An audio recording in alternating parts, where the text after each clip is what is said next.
वित्त मंत्री जगदीश देवड़ा ने वित्तीय वर्ष 2025-26 के लिए 4,21,000 करोड़ रुपए का बजट पेश किया। बजट में कोई भी नया कर नहीं लगाया गया है और ना ही किसी भी कर की दर को बढ़ाना प्रस्तावित किया गया है। सरकार ने कोई नया टैक्स नहीं लगाया, पुराने टैक्स में बढ़ोतरी भी नहीं की, लेकिन कोई रियायत भी नहीं दी और इसलिए इस बजट से आम आदमी की ज़रूरत का सामान सस्ता होगा या महंगा, इस पर संशय है। उत्पादकों के हित में मुख्यमंत्री डेयरी विकास योजना प्रारंभ की गई है, जिसके अंतर्गत Madhya Pradesh state cooperative dairy federation तथा संबद्ध दुग्ध संघों के संचालन एवं प्रबंधन के लिए राष्ट्रीय डेयरी विकास बोर्ड के साथ अनुबंध की स्वीकृति दी गई है। इस अनुबंध से दुग्ध सहकारी समितियों की संख्या तथा दुग्ध संकलन की वृद्धि होगी एवं प्रदेश का सांची ब्रांड मजबूत होगा। दुग्ध उत्पादों को दुग्ध से उत्पादन और संकलन को बढ़ाने के लिए दुग्ध संकलन पर 5 रुपये प्रति लीटर की प्रोत्साहन राशि दी जाएगी। इस हेतु मुख्यमंत्री डेयरी विकास योजना के अंतर्गत रुपये 50 करोड़ का प्रावधान प्रस्तावित है। मुझे यह बताते हुए गर्व है कि राष्ट्रव्यापी पशु कृत्रिम गर्भाधान कार्यक्रम में हमारे प्रदेश का देश में प्रथम स्थान है। सेक्स सॉर्टेड सीमेंट प्रयोगशाला में 7,50,000 डोज का उत्पादन किया गया है।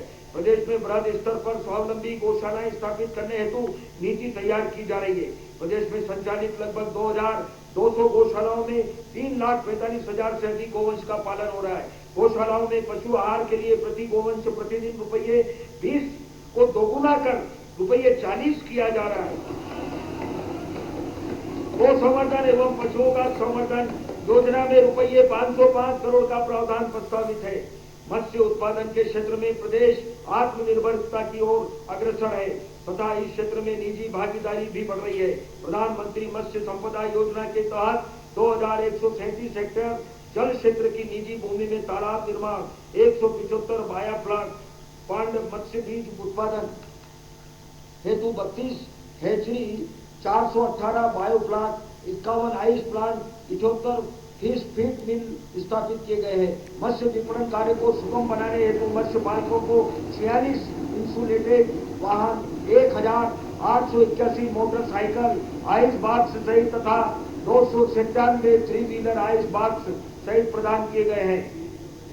मछली उत्पादन व्यवसाय को प्रोत्साहित करने हेतु प्रधानमंत्री मत्स्य संपदा योजना में रुपये 105,500 प्राथमिक सहकारी समितियां क्रियाशील है।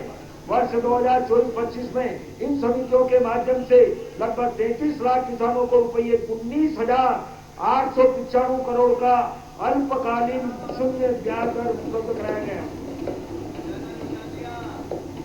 सहकारी बैंकों के माध्यम से कृषकों को अल्पकालीन ऋण पर ब्याज अनुदान योजना हेतु रुपये 694 करोड़ का प्रावधान प्रस्तावित है। प्रदेश में अब तक कुल 69,63,000 किसान क्रेडिट कार्ड जारी किए गए हैं। प्रदेश के 5,34,000 पशुपालकों को किसान क्रेडिट कार्ड जारी किए गए हैं। प्रदेश के मत्स्य पालकों को 1,10,000 से अधिक किसान क्रेडिट कार्ड उपलब्ध कराए जा चुके हैं। मत्स्य पालक कृषकों के 83,840 प्रकरण स्वीकृत कर रुपये 236 करोड़ 74 लाख की 7 सीमा स्वीकृत की गई है। कृषि एवं समग्र सेवाओं का वर्ष 2011-12 से वर्ष 23-24 में राज्य के सकल मूल्य वर्धन जीबीए में योगदान 34% से बढ़कर 46% हो गया है। मुझे बताते हुए गर्व है कि इसी अवधि में कृषि क्षेत्र में राष्ट्रीय स्तर पर प्रदेश का योगदान 6% से बढ़कर लगभग 12.5% हो गया है। बजट में कृषि एवं संबद्ध क्षेत्रों के लिए रुपये 58,257 करोड़ का प्रावधान प्रस्तावित है, जो वर्ष 2024-25 के प्रावधान से रुपये 13,409 करोड़ अधिक है। नारी कल्याण यत्र नार्यस्तु पूज्यन्ते रमन्ते तत्र देवता के सूत्र वाक्य को हमारी सरकार ने प्रेरणा के रूप में लिया है।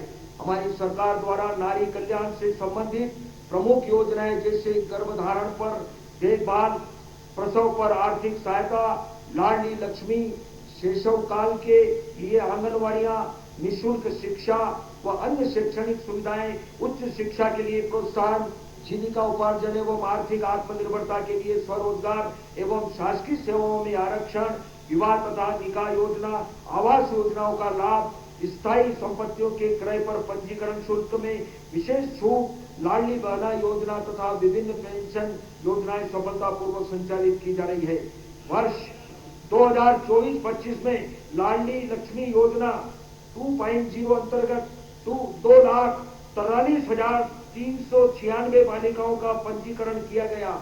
लाडली लक्ष्मी योजना अंतर्गत प्रारंभ से अब तक रुपये 12,932 करोड़ का निवेश किया जा चुका है। वर्तमान में लाडली बहना योजना में पंजीकृत महिलाओं की संख्या लगभग 1,27,00,000 है।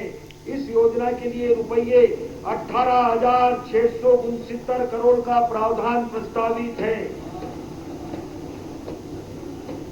प्रधानमंत्री मातृ वंदना योजना के अंतर्गत अब तक लगभग 52 लाख से अधिक माताएं पंजीकृत की गई है।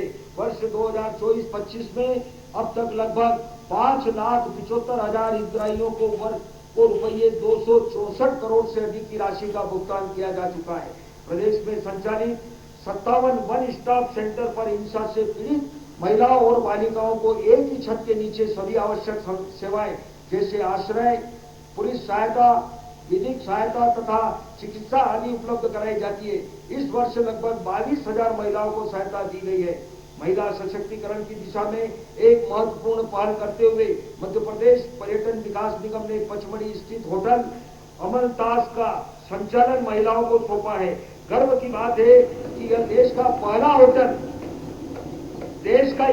होटल है जिसका संचालन पूरी तरह से महिलाओं द्वारा किया जा रहा है।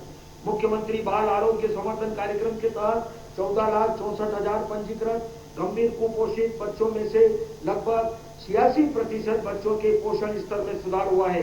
प्रदेश में कुल 12,670 मिनी आंगनबाड़ियों को उन्नत कर पूर्ण आंगनबाड़ियों में परिवर्तित किया गया है। माननीय प्रधानमंत्री श्री नरेंद्र मोदी जी की प्रेरणा से सक्षम आंगनबाड़ी एवं पोषण 2.0 योजना के अंतर्गत 24,662 आंगनबाड़ी केंद्रों को सक्षम आंगनबाड़ी केंद्र के रूप में उन्नत किया जा रहा है। पोषण 2.0 योजना के लिए रुपये 223 करोड़ का प्रावधान प्रस्तावित है।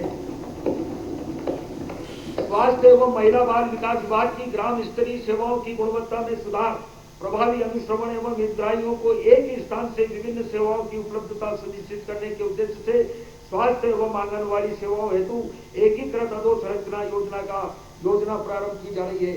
योजना अंतर्गत यथासंभव उप स्वास्थ्य केंद्र एवं आंगनबाड़ी केंद्रों का संयुक्त भवन तैयार किया जाएगा। प्रधानमंत्री जनजाति न्याय महाअभियान के तहत प्रदेश के 20 जिलों में 217 आंगनबाड़ी केंद्रों के भवन निर्माण की स्वीकृति दी गई है। वर्ष 2025-26 में आंगनबाड़ी केंद्रों के भवन निर्माण हेतु रुपये 350 करोड़ का प्रावधान प्रस्तावित है। इसी प्रकार आंगनबाड़ी सेवाओं के लिए रुपये 3,729 करोड़ का प्रावधान प्रस्तावित है। वित्त वर्ष 2025-26 के लिए मुख्यमंत्री श्रमिक सेवा प्रसूति सहायता, छात्राओं को साइकिलों का प्रदाय, मुख्यमंत्री स्कूटी योजना सहित नारी शक्ति संबंधी विभिन्न योजनाओं के लिए वर्ष 2025-26 में रुपये 26,797 करोड़ का प्रावधान प्रस्तावित है।